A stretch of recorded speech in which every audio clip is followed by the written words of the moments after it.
Bonjour les amis, j'espère que vous allez bien. Bienvenue sur ma chaîne Créativité Lydie. Je vais vous parler de l'enfant intérieur aujourd'hui. Donc c'est la troisième vidéo sur l'enfant intérieur. Je vous avais laissé du temps la semaine, il y a 2 semaines peut-être, pour pouvoir travailler plus profondément sur les blessures. Parce que c'était selon moi un gros chapitre. Donc j'espère que vous avez eu suffisamment de temps pour travailler dessus, avec les informations que nous avions eues dans ce livre, ainsi que les 2 autres livres que je vous avais présentés. Alors aujourd'hui, je vais vous lire la partie 2, qui est « Entamer le processus de guérison ». Alors comme vous pouvez voir selon l'image, c'est comme on va libérer notre petit oiseau en cage, qui était en cage. On va lui laisser la porte ouverte. Il va pouvoir sortir de sa cage et retrouver de la liberté. Hein? Il y a un beau cœur avec de belles fleurs à l'intérieur. C'est très joli, c'est très imagé. Et une jolie colombe. Ça va nous apporter la paix, la tranquillité. Donc, je vais vous lire ce que dit ce chapitre. Et ensuite, je vais vous proposer une activité. Alors, je mets mes lunettes. Chers lecteurs, chères lectrices, nous y voilà. Après avoir apprivoisé et compris votre enfant intérieur, il est temps d'entamer le processus de guérison.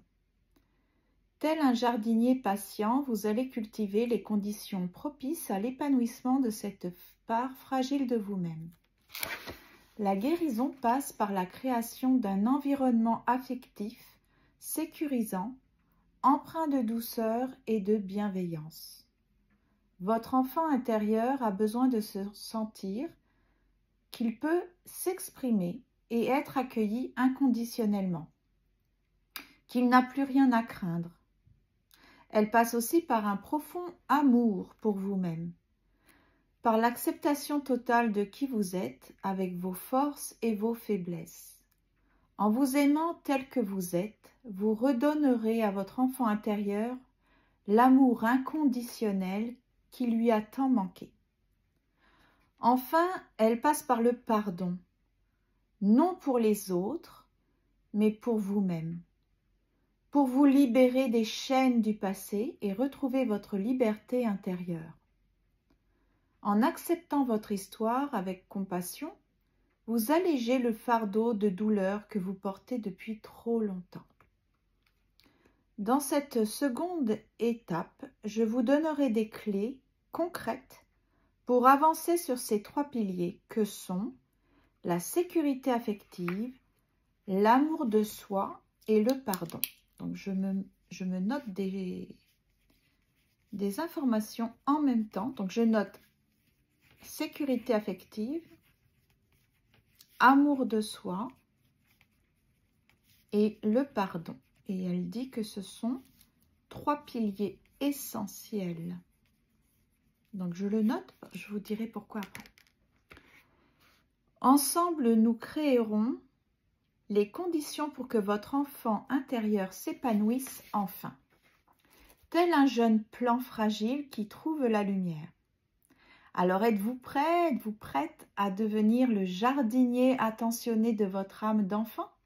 Alors en route, la guérison nous tend les bras. Alors le premier point, c'est créer un environnement sûr. Alors je vais noter ça au fur et à mesure que je lis. Pour permettre à votre enfant intérieur de guérir, vous devez d'abord créer un environnement où il se sent en sécurité et inconditionnellement accepté. Cela demande de cultiver en vous certaines qualités. Premièrement, la bienveillance. Observez votre enfant intérieur avec douceur sans le juger. Accueillez ses émotions avec compassion. Deuxième qualité, l'empathie. Cherchez à comprendre ses souffrances et ses besoins par-delà les mots. Écoutez votre cœur autant que vos oreilles. La patience. Ne brusquez pas les choses. La guérison demande du temps. Avancez à votre rythme sans forcer. Autre qualité, donc quatrième qualité, le lâcher-prise. Acceptez vos limites, vous ne pouvez réparer entièrement son passé. Offrez-lui simplement du mieux que vous pouvez, ici et maintenant. Effectivement, on ne peut pas faire comme si rien n'avait eu lieu. On ne peut pas changer le passé, mais par contre, on peut panser les plaies, on peut prendre soin de soi. Ça, c'est certain. La confiance, c'est la dernière qualité qui est citée ici. Ayez foi dans son potentiel inné à la résilience. S'il se sent aimé, il trouvera en lui les ressources pour renaître. Bon. Alors, en adoptant ces attitudes soignantes, vous créerez un cocon où votre enfant intérieur pourra peu à peu s'apaiser et refleurir. Donc, créer un cocon, un environnement sécurisant, un environnement où il y a de la bienveillance, de l'amour inconditionnel, du pardon. Donc ça, c'est très, très important. Alors, l'autre point, c'est adopter une routine réconfortante. Il est bénéfique d'établir une routine stable et sécurisante qui réponde aux besoins de votre enfant intérieur. Privilégiez des activités calmes en le nourrissant affectivement. Voici les suggestions. Écouter de la musique douce, prendre un bain chaud, lire une histoire réconfortante, vous blottir dans un plaid moelleux. Offrez-lui des moments de rêverie sans objectif. Laissez-le s'exprimer par le dessin, l'écriture spontanée, le jeu libre. Donc, il faut jouer, faut rêver. Accordez-lui des temps de respiration dans la nature. Le contact des éléments, l'eau, la terre, l'air frais, l'apaisera. Et le soir, instaurez un rituel qui le borde avec tendresse. Musique relaxante, lecture, visualisation positive. En suivant ces petits rituels réparateurs, vous comblerez ses besoins de sécurité, de rêve et de douceur. Il y a beaucoup d'informations, c'est waouh! Donc, notre enfant intérieur a besoin de sécurité, de rêve et de douceur. De rêve avec le jeu, Très important, un enfant, il faut qu'il joue. Alors, voici un bel exemple inspirant, celui de Sylvie, une amie bienveillante. Alors, Béatrice, 45 ans, a toujours eu du mal à s'ouvrir et à faire confiance. Suite au travail entamé avec son enfant intérieur, elle réalise le manque affectif criant qu'elle a subi. Un jour, une collègue, Sylvie, la voit en pleurs à la cafétéria. Au lieu de poser des questions, Sylvie la prend dans ses bras et la berce avec une infinie douceur. Puis elle lui dit simplement « Tu n'es pas seule, tu n'es plus seule ». Béatrice se met à pleurer de plus belle, submergée par tant de bienveillance. Peu à peu, Sylvie devient son amie, sa confidente. Elle l'entoure d'une écoute empathique qui contraste tellement avec la froideur de son enfance. Près d'elle, Béatrice apprend à s'ouvrir, à recevoir, à faire confiance. Grâce à cette amitié sincère, son enfant intérieur pense, avec P-A-N-S-E, pour soigner et mettre comme un pansement, une compresse pour soigner la plaie. Donc je reprends. Grâce à cette amitié sincère, son enfant intérieur pense en douceur les plaies béantes laissées par le manque d'amour. Béatrice se sent renaître, émerveillée par cette chaleur humaine dont elle se croyait indigne. Un environnement affectif sûr permet à l'enfant intérieur meurtri de revenir peu à peu à la vie. Pour Béatrice, ce fut le cadeau d'une amie attentionnée.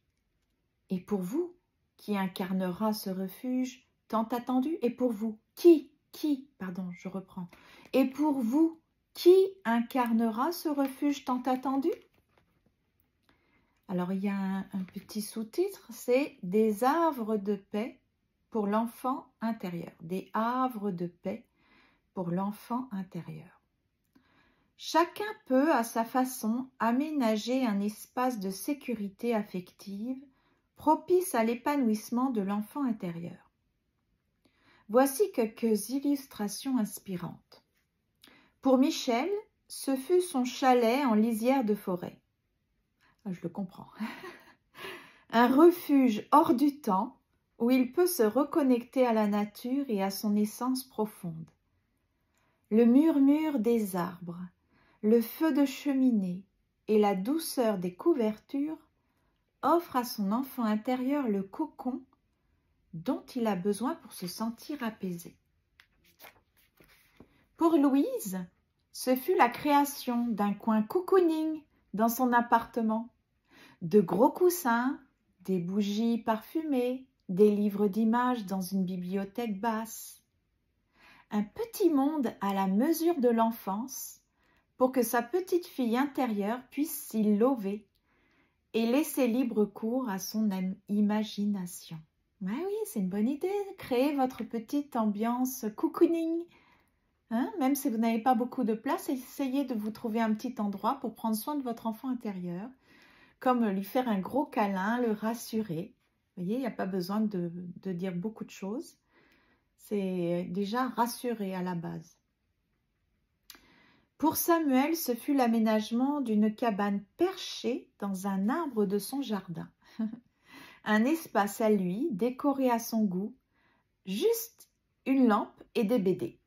Là-haut, son enfant intérieur se sent libre, maître des lieux et en sécurité. Un refuge rien qu'à lui. Ainsi, chacun peut, par des gestes simples, créer un environnement à la fois protecteur et stimulant, où l'enfant intérieur se sent libre d'être lui-même, de jouer et de rêver. C'est dans cet espace de sécurité qu'il pourra peu à peu refleurir. Donc, il y a beaucoup de comparaisons avec le nid protecteur, comme avec les petits oisillons qui sont très protégés par ce nid et leurs parents qui apportent de la nourriture. Il y a des comparaisons avec les plantes qui fleurissent, hein, qui ont des racines bien enracinées et puis qui peuvent grandir. Donc, c'est ça. Alors, l'autre chapitre ici, on a beaucoup parlé de la sécurité, de créer un environnement sûr. Maintenant, c'est le deuxième point. Oui, c'est ça. Hein? L'amour inconditionnel. Donc, exprimer l'amour inconditionnel. Exprimer de l'amour inconditionnel pour vous-même et votre enfant intérieur est capital pour la guérison. Cet exercice de méditation, il vous y aidera. Installez-vous confortablement, fermez les yeux et portez votre attention sur votre respiration. Visualisez votre enfant intérieur qui apparaît devant vous. Contemplez-le avec bienveillance. Dites-lui « Je t'aime tel que tu es, avec tes forces et tes faiblesses qui font partie de toi. Tes blessures ne diminuent en rien ta valeur à mes yeux. Tu es digne d'amour et de chaleur humaine. Je serai toujours là pour toi. » Imaginez que votre amour se répand en lui comme un baume apaisant. Cet amour inconditionnel répare ses blessures, restaure sa confiance en lui. Dites-lui à quel point vous êtes fier de son courage. Laissez infuser cet amour en vous pendant quelques minutes. Puis, quand vous vous sentez prêt ou prête, ouvrez doucement les yeux. Alors, en répétant régulièrement cet exercice, vous nourrirez votre enfant intérieur de l'amour dont il a besoin pour s'épanouir. C'est vraiment très beau. Il faut essayer, hein? On va essayer. Prendre soin de soi. Prendre soin de vous est également une façon d'exprimer votre amour à vous-même et à votre enfant intérieur. Accordez-vous des moments de détente, rien que pour vous. Bain chaud, promenade en nature, séance de massage. Écoutez ce dont votre corps et votre esprit ont besoin. Entourez-vous d'un environnement apaisant. Musique relaxante, parfum relaxant, lumière tamisée. Créez un véritable cocon de bien-être. Soyez attentif ou attentive à vos besoins et vos limites. N'en faites pas trop. Donnez la priorité à votre besoin de calme et de repos. Savourez des aliments réconfortants qui vous procurent du plaisir et de l'énergie positive. Prenez le temps de manger en pleine conscience. C'est vraiment de la nourriture, même physique. Donc, faut alimenter notre enfant intérieur. En prenant soin de vous, avec considération, vous signifiez à votre enfant intérieur qu'il est une priorité. Vous lui donnez ce dont il a toujours eu besoin, de la douceur et de l'attention. Il y a un autre point qui est cultiver la positivité. Julie, 35 ans, consulte un thérapeute car elle se sent triste et vide de sens. En explorant son histoire, elle réalise que son enfant intérieur s'est construit sur un terrible manque d'amour. Ses parents, absorbés par leurs problèmes de couple, ne lui accordaient aucune attention. L'ignorance totale de ses besoins affectifs l'a profondément marquée. Elle a grandi avec la conviction de ne pas mériter d'être aimée. Le thérapeute l'encourage à entrer en contact avec cette petite fille en elle. Julie se met à dialoguer avec douceur. « Pardonne-moi de t'avoir délaissé si longtemps. Ta souffrance est légitime. Tu es digne d'amour et d'attention. » Elle lui accorde des temps dans sa journée pour rêver, dessiner, faire des jeux qu'elle aurait aimés enfant. Elle en profite pour lui parler avec tendresse, la consoler. Peu à peu, son enfant intérieur s'apaise sous ce flot bienveillant. Julie apprend à s'aimer elle-même inconditionnellement.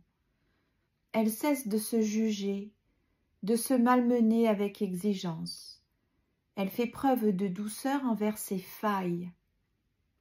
Les effets sont rapides. Elle rayonne de l'intérieur, voit la vie avec plus de légèreté. Ses relations s'en trouvent transformées. Elle attire des personnes bienveillantes. 1 an plus tard, Julie annonce à son thérapeute, lumineuse, « J'ai retrouvé la petite fille joyeuse qui est en moi. La vie a un goût tellement plus doux depuis que je prends soin d'elle. Je revis. » Waouh! Ça me donne la chair de poule. Je ne sais pas si vous voyez, mais j'ai vraiment la chair de poule. Ainsi, en changeant son regard sur elle-même, Julie a pu guérir les blessures de son enfant intérieur. L'amour de soi inconditionnel nous relie à notre essence lumineuse. Il n'est jamais trop tard pour panser les plaies du manque et révéler notre éclat unique au monde. C'est une super bonne nouvelle, hein? Alors voici 10 façons d'aimer votre enfant intérieur. C'est super parce qu'on a des petits conseils, des petites suggestions. L'amour que nous portons à notre enfant intérieur est la clé de sa guérison. Mais encore faut-il savoir exprimer cet amour au quotidien par des gestes concrets. Eh bien oui, bien sûr, parce que si nous n'avons pas appris à si la personne n'a pas appris à recevoir de l'amour, à se sentir valorisée, à se sentir aimée, à se sentir digne d'être aimée, ça va être difficile si on l'aide pas un petit peu à savoir quoi faire avec elle-même, avec son enfant intérieur, comment est-ce qu'elle peut vraiment concrètement s'aimer et rassurer cet enfant qu'il est aimé. Alors voici les suggestions pour manifester votre amour inconditionnel à ce petit être qui sommeille en vous. Premier point, dialoguez avec lui chaque jour, avec douceur et compassion. Demandez-lui comment il va, ce dont il a besoin. Deuxième point, offrez-lui du temps pour s'amuser, rêvasser, créer en toute liberté. Redonnez-lui son insouciance. Troisième point, entourez-le de belles choses. Musique apaisante, images réconfortantes, texture agréable, odeur rassurante. Ce n'est pas écrit ici, mais moi je peux vous le garantir, ça fait du bien de faire des pauses des mauvaises nouvelles. Parce que franchement, c'est pas rassurant du tout, c'est très anxiogène et ce n'est vraiment pas beau. Non, non. Donc c'est ça, il faut penser à faire des pauses sur les mauvaises nouvelles et s'entourer de belles choses, de bonnes choses. Quatrième point, consolez-le quand des émotions difficiles surgissent. Rappelez-lui qu'il peut tout vous dire et que vous l'aimez. Donc, faire des exercices d'art-thérapie par exemple. Laissez vos émotions émerger, sortir, s'exprimer sans les juger, avec bienveillance et compassion. Cinquième point, félicitez-le et encouragez-le pour ses progrès. Ah oui, valorisez ses qualités et ses talents.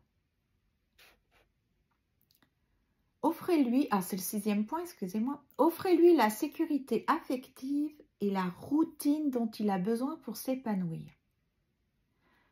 Septième point, prenez soin de vous avec bienveillance.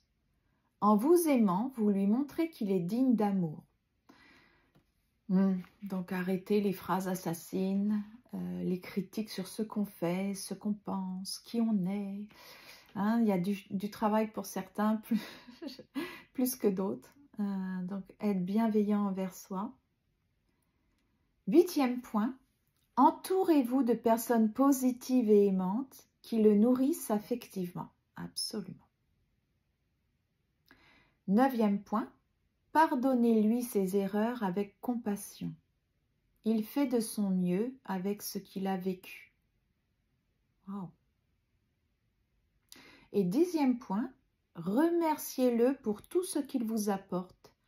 Dites-lui à quel point vous tenez à lui. Oh, c'est beau. Donc, se manifester de la gratitude pour notre enfant qui est résilient. Voilà. Ensuite, ainsi, de multiples occasions se présentent chaque jour d'apporter douceur et réconfort à notre enfant intérieur. En l'entourant d'attention et d'affection, nous comblons peu à peu, il n'y a pas de S, le manque laissé par les blessures du passé. Votre tendresse est le plus beau des remèdes. Alors n'hésitez plus à prendre ce petit être fragile dans vos bras. Ensemble, vous avancez vers la lumière. Donc ça, c'était le deuxième point. Je vous rappelle, le premier point, c'est de créer un environnement sécurisant pour la sécurité affective, pour pouvoir lui dire qu'il ne risque rien. Donc, il est capable de se sentir en sécurité et de pouvoir s'exprimer librement et sans risquer quoi que ce soit. C'est ça. Et de retrouver cet état d'enfant par la créativité, la rêverie, le jeu. Et le deuxième point, c'est l'amour inconditionnel. Donc, on a vu beaucoup de façons de se manifester de l'amour inconditionnellement, en prenant soin de soi, en cultivant la positivité. C'est ça. Et maintenant, on va parler du troisième point. En fait, c'est très riche aujourd'hui. Hein. C'est apprendre à pardonner. Un gros chapitre. Le pardon est un pilier essentiel pour guérir votre enfant intérieur. Mais pardonner ne signifie pas excuser les torts subis, ni renier votre droit d'éprouver de la colère ou de la tristesse face à l'injustice. C'est essentiel de bien comprendre ça. Voici ce qu'il dit. Pardonner signifie choisir de ne plus vous identifier à la victime, de ne plus donner ce pouvoir à vos bourreaux. C'est vous libérer des chaînes de la rancune qui ne font que vous entraver. En pardonnant, vous acceptez que le passé soit gravé dans le marbre et ne peut être changé. Vous cessez de ruminer en pensant « et si, et si ».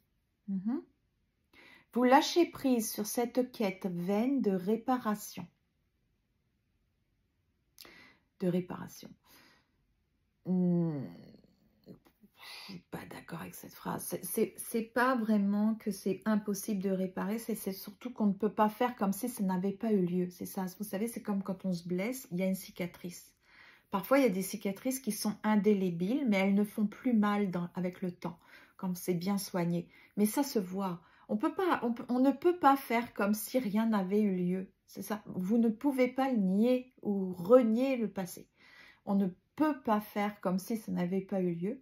Mais par contre, on peut prendre soin de notre blessure pour que ça devienne une simple cicatrice. Je ne sais pas si vous êtes d'accord avec moi, mais c'est plutôt comme ça que je vois le pardon, moi.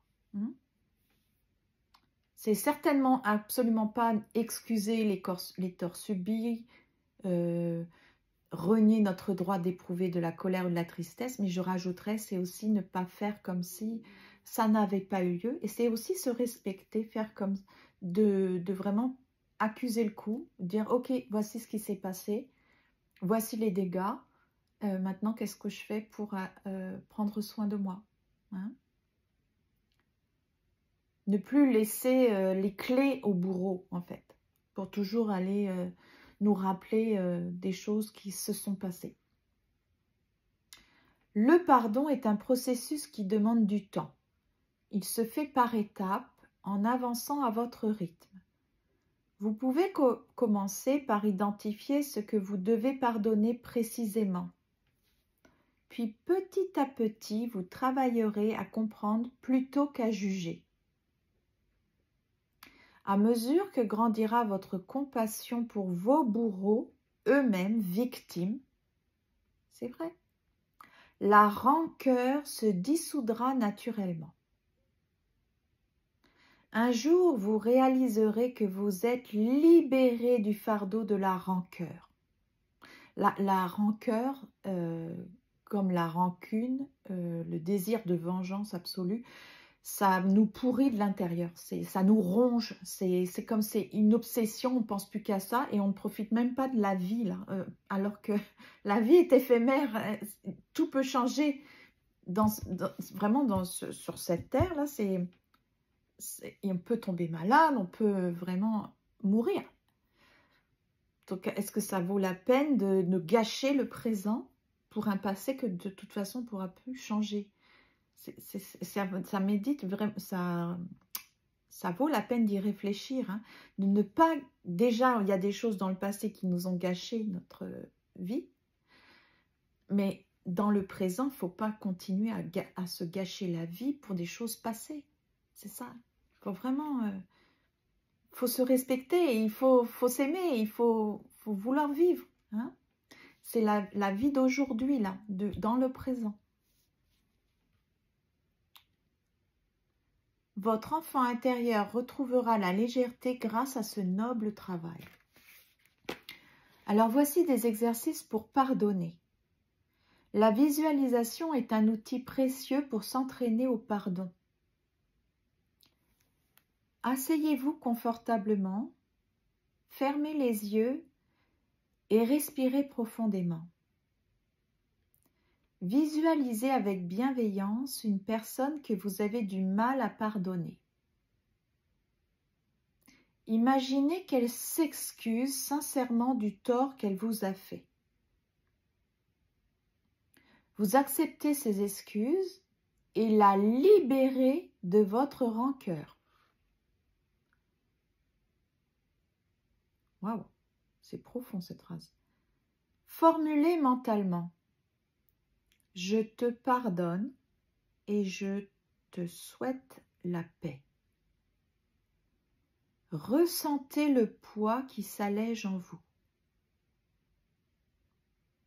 Waouh, c'est comme on coupe le lien. On dit à cette personne, je ne te laisserai plus me nuire. Je vais faire en sorte que je te libère de ma rancœur. Tu n'en vaux pas la peine. Tu ne vaux pas la peine que je continue à être dans la rancœur. Je te libère. Je te libère de ça. Et je me libère par la même occasion. Waouh!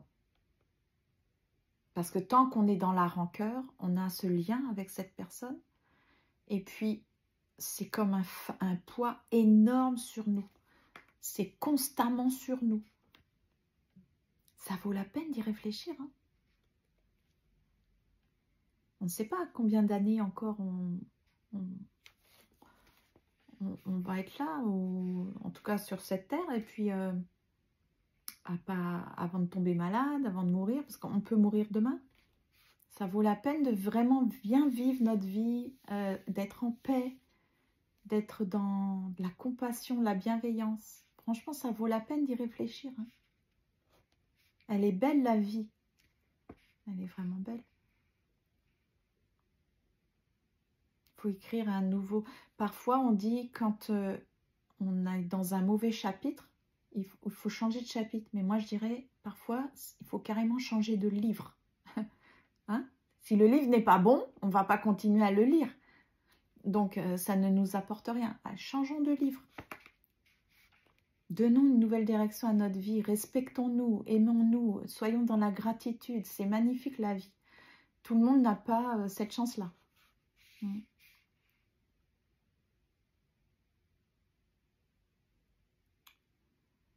Vous pouvez également écrire une lettre à cette personne, exprimant ce que vous devez lui pardonner. Brûlez ou déchirez cette lettre comme symbole de libération. Alors, il y a un exercice d'art-thérapie que j'ai fait dans le passé qui est super efficace. Je ne sais plus, ça remonte à très très longtemps. Je pense que j'avais fait une vidéo là-dessus. Oh, je ne me rappelle plus du titre. En fait, vous écrivez une lettre, ou alors c'est une lettre qui vient de la personne qui vous a fait du mal. Et puis vous déchirez ça en tout petits bouts. Et moi, je préfère cette méthode-là que brûler. Parce que j'aime le pouvoir transformateur de cet exercice d'art-thérapie. Je vous le conseille, franchement, ça fait du bien. Parce que brûler, bon, pour certaines personnes, ça fonctionne, mais pour moi, ça ne fonctionnait pas parce que c'est comme si, je faisais comme si ça n'avait jamais eu lieu. Je déteste cette idée. On ne peut pas faire semblant. Non, non, c'est pas possible. Donc, je préfère qu'on déchire la lettre en tout petits bouts, qu'on colle ça n'importe comment sur une surface, sur une feuille. D'accord? Ensuite, vous utilisez une couleur apaisante. Vous recouvrez tout. Donc, on ne voit plus la lettre, mais vous savez qu'elle est là, coupée en tout petits bouts. Vous avez mis une couleur apaisante et là, vous décidez ce que vous allez faire avec. Parce que vous seul savez qu'il y a une lettre en dessous qui vous a fait souffrir, par exemple. Soit c'est une lettre que vous avez rédigée pour cette personne, à l'intention de cette personne pour clarifier les choses et pour dire ce que vous ressentez, etc. Soit c'est carrément une lettre que vous avez reçue puis qui vous a fait beaucoup souffrir. Donc, vous, au lieu de la brûler, vous pouvez faire ça. Puis après, vous décidez ce que vous allez faire. Est-ce que vous voulez pardonner? Est-ce que vous voulez lâcher prise? Est-ce que vous voulez, comment dire, vous libérer de ça? Vous voyez, donc vous avez des thèmes, des mots qui viennent à l'esprit, ce que vous voulez en faire. Vous mettez le petit mot qui vous vient à l'esprit, et puis vous pouvez agrémenter de papillons, d'oiseaux, de fleurs, tout ça. Donc, ça devient carrément autre chose. Donc, le matériel à la base qui vous faisait souffrir, qui vous rappelait constamment un passé, vous le transformez. Vous ne faites pas comme s'il n'avait pas eu lieu, puisqu'il est en dessous. Vous voyez, j'aime beaucoup cet exercice. Essayez, franchement, ça vaut la peine. Hein, je l'ai déjà fait et franchement, c'est très libérateur. Ça fait beaucoup de bien. Répétez ces exercices autant que nécessaire. Votre capacité à pardonner grandira peu à peu, libérant votre enfant intérieur du fardeau du passé. Ça, le pardon, c'est essentiel. Et ça, c'est mon père qui me l'a appris.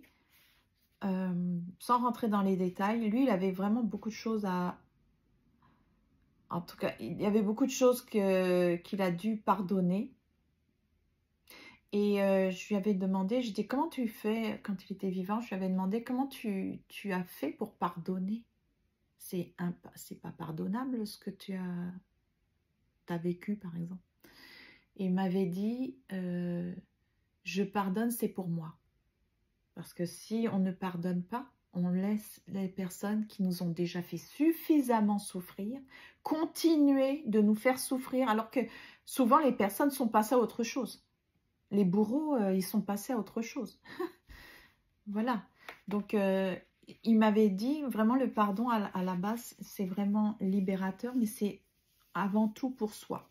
Pour se libérer d'un passé, c'est fini, qui n'est plus là. Donc, c'est ça. Et puis, ça aussi, c'est comme ça coupe le lien avec cette relation toxique, ce passé toxique. Ça fait vraiment du bien. D'accord? Donc, moi, j'avais beaucoup appris de ça. Ça m'avait vraiment impressionnée. Je me disais, petite, me disais, est-ce que moi, si j'avais été à sa place, que j'avais vécu ci et ça, est-ce que j'aurais été capable de pardonner? Et je trouve que c'est une leçon que j'ai apprise, qui m'a toujours impressionnée. Ça m'a beaucoup servi dans ma vie. Pardonner, c'est essentiel. Vraiment. Vraiment. C'est essentiel. Tant qu'on refuse de pardonner, on va souffrir. Et on va être dans les chaînes d'un passé. C'est ça, il faut vraiment raisonner avec logique. C'est un passé. C'est fini. On ne peut pas revenir en arrière. On n'a pas la machine à remonter dans le temps. On ne peut pas changer. Malheureusement, c'est comme ça, c'est une réalité.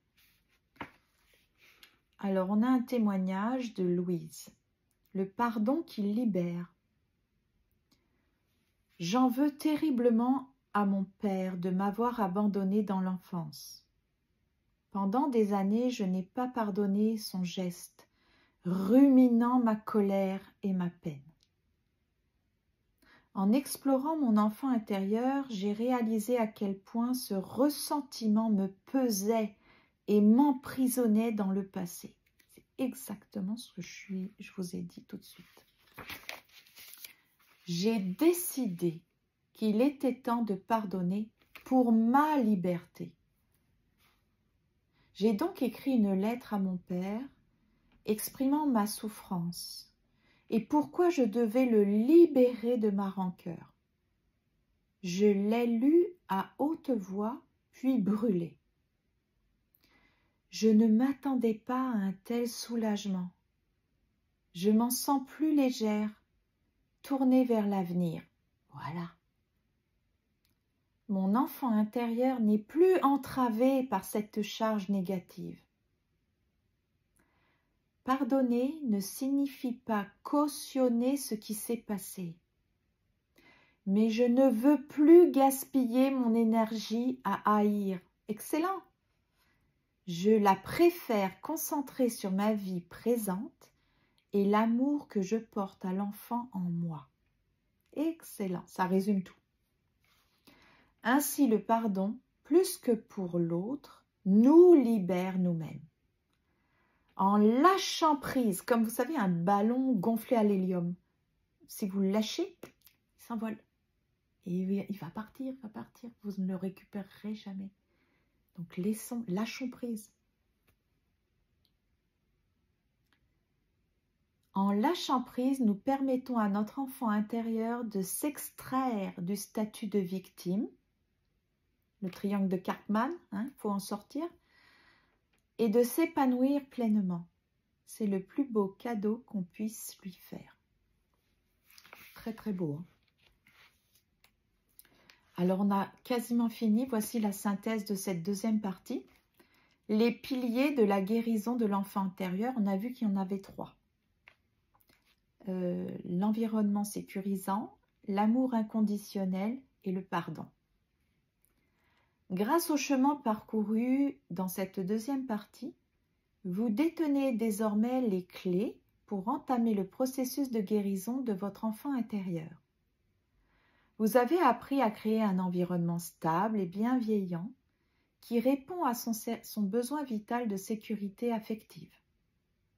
D'accord, donc la sécurité affective, on l'obtient en créant un environnement stable et bienveillant. Ok, ça y est, je fais des connexions là parce que j'ai une petite activité à vous proposer. Voilà.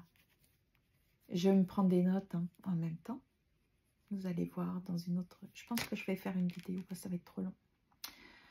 Vous avez appris... Ben, je l'ai déjà dit.